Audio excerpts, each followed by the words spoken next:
તો સુરતમાં 24 વર્ષ અગાઉના લૂંટ કેસના આરોપીની ધરપકડ કરવામાં આવી છે. અઠવા લાયન્સ પોલીસ મથકમાં વર્ષ 2001માં ગુનો નોંધાયો હતો. આ સાથે જ ક્રાઇમ બ્રાન્ચે આરોપીની બિહારના હાજીપુરમાંથી ધરપકડ કરી છે. આરોપી પ્રભાત રંજનસિંહે સાગરીત સાથે મળીને એક ઓફિસમાં લૂંટ કરી હતી. લૂંટ દરમિયાન આરોપી દેશી તમંચા અને દેશી બોમ્બ લઈને ઘૂસ્યા હતા. તો દેશી તમચા અને બોમ્બ લઈને ઘૂસતા જ આરોપીની હાલ ધરપકડ કરવામાં આવી છે. ધરપકડથી બચવા માટે આરોપી 24 વર્ષથી ફરાર થયો હતો. આરોપીઓ વિરુદ્ધ અઠવા લાયન્સ પોલીસમાં લૂંટનો ગુનો દાખલ થયો હતો. સુરત ક્રાઇમ બ્રાન્ચની ટીમને નાસ્તા પડતા અને વોન્ટેડ આરોપીઓ જે ખૂબ લાંબા સમયથી હોય એને શોધી કાઢવા માટે એક સ્પેશિયલ ડ્રાઈવ રાખવામાં આવી હતી.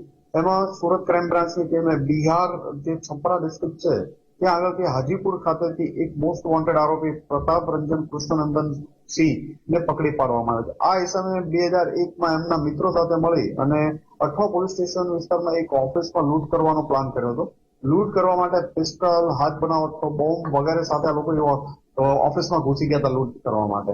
દરમિયાનમાં સિક્યુરિટી વચ્ચે આવતા એના ઉપર હુમલો કર્યો અને એમાંથી ત્યારે એક માણસ પકડાઈ ગયો હતો અને આગળના બીજા આ આરોપી 24 વર્ષથી વોન્ટેડ હતો, જેની સુરત ક્રાઇમ બ્રાન્ચની ટીમને ખૂબ મોટી સફળતા મળી છે. એને હાજીપુર બિહારથી ઝડપી પાડવામાં આવ્યો છે.